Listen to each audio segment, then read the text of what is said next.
this video, I'm going to do a few color mixes. I like to make many different custom color mixes, both in watercolor and gouache, in order to have lots of options. I pre-wet my paints, and then I lay them out all over in tables around me, and use a limited palette for each painting, but then I have all the options. I can also switch between paintings and do lots of paintings quickly. I'm trying to do some mixes involving Naples yellow. For this first mix, I'm mixing the Gram watercolor Naples yellow with the Himi Miya gouache Naples yellow, which is a much paler and creamier version, and the Gram one is more vibrant, brighter, and a bit darker. I call this mix Double Naples, and I count it as a gouache. I do some mixes in full pans when I presume I'll be using a lot of a color I'm mixing, and some in half pans if I'm using overflow color that was overfilled or if I think I'll use the color mix less. I often do tests beforehand to make the colors, although sometimes I do them as I go along. In this case, I made a paler double Naples, where I mixed a little bit of the double Naples into the Himi Miya Naples yellow, so that I could make a paler version of the color. That way I could have a darker and a paler, because I think I really love these colors. I make a glowing cream mix. As you can see, I'd already previously done a bunch of tests. This one involves white and the yellow teeth color, but otherwise is the same as the double Naples.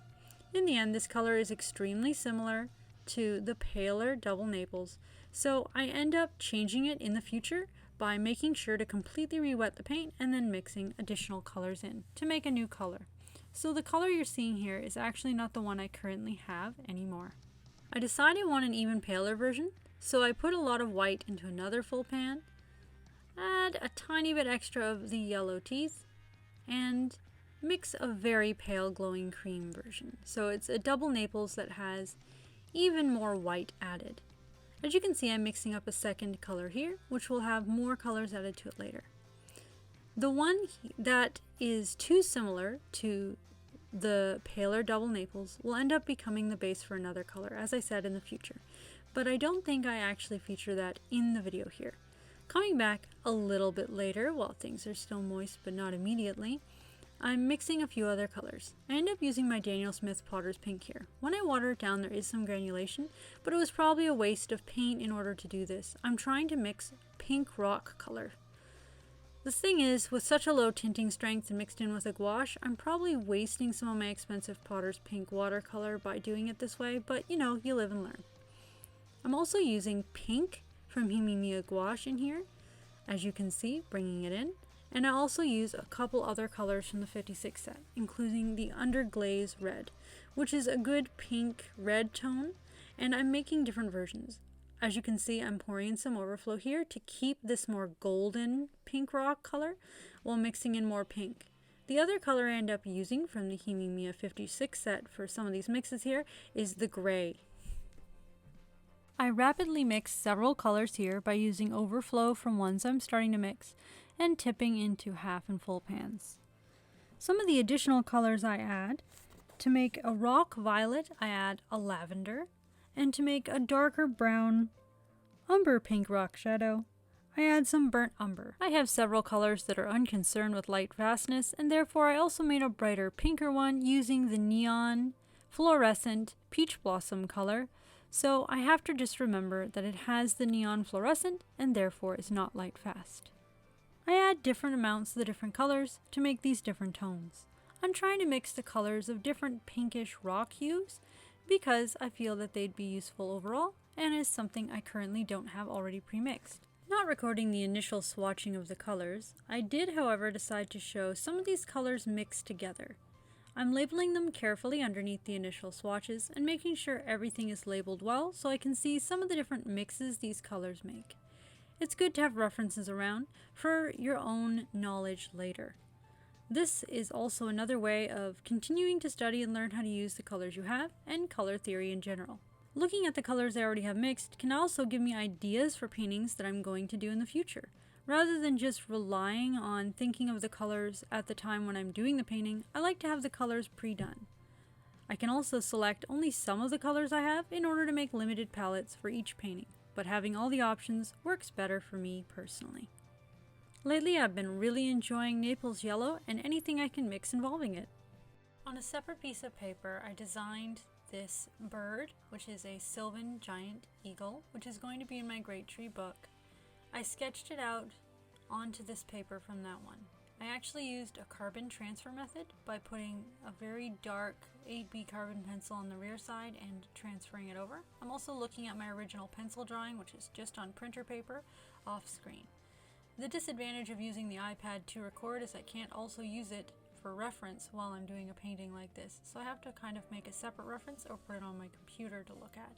Or, use reference from books I already have printed out. In this case, I wanted to use only the paints that I mixed in this video. As you can see, there's two creamy yellowish skin tone colors at the bottom that you didn't see me mix in this video. These are the colors I used using that cream that was too similar to Double Naples Paler below as a base, and then I made two yellowish skin tone kind of paints out of it. So these are all the paints that I mixed in this video or using things from this video. And I'm using those exclusively to paint this eagle. I looked at all the different animals and mythical creatures I still had to paint, picked one from my list that I thought could use these colors exclusively very well, and I wouldn't feel limited in the design, but actually it would properly express it, and went with that. I ended up having to enlarge the tip of the wing from the original pencil sketch, so that one part I didn't transfer but drew freehand on here. I used an HB pencil combined with that carbon transferring method and a brown coal erase pencil for some of the line art to add a little more depth into it, even though it's almost entirely getting covered by the gouache paint here. Obviously, this entire process has been sped up a lot, and this is not a real-time painting. I didn't look at any reference of eagles actively while I was painting this, but I did study a bunch of references of eagles in similar poses, different species, primarily focusing on gold and bald eagles before actually beginning painting, and looked at my sketch off screen, which is a black and white pencil sketch. I was also really thinking about where I was placing these colors so that it fit the theme of a sylvan giant eagle, but so it also looked like an eagle. I kept the tips of a lot of these feathers darker and the bases paler because I noticed that was a thing that was happening in a lot of the eagles. But I added some feather features and design elements that are not present in real-world eagles but are more similar to other types of birds because this is a fantasy eagle. And as it's a sylvan eagle, I'm trying to inspire the feeling of the fae or fairy. So having long decorative head feathers and additional decorative feathers on the tail feathers felt more fairy to me, and I included pink and purple colors that are not usually present on eagles, and areas of a brighter yellowish tone to contrast with the dark brown, just in a way that felt more fae to me. But I was still focusing on keeping it more eagle than a purely mythical creature, so it still looks like a plausible animal that could really be alive. As it's supposed to have a higher intelligence, giant eagles tend to have an intelligence score of at least 8, which makes them fully sentient, and they can speak their own giant eagle language, and I need to have it have a larger cranium and larger proportional head compared to its body than I would necessarily do for a pure animal version of an eagle or another bird. Here I'm carefully doing those long trailing feathers. After it's fully dry off camera, I actually add highlights onto a couple spots on this picture that aren't going to be included in the video, including highlights on those long trailing feathers that won't be present here. I'm carefully going over things to darken the tips of some of these feathers here because I wanted them to actually be a bit darker. Based on the various real-world eagles I was looking at, most of the tips of the wing feathers are darker. Once again, that's all for this video. If you like my videos, please remember to like, subscribe, and turn on that notification bell to all notifications so you will know when a new video comes up. I aim for new videos every Wednesday, but sometimes life happens and things are delayed.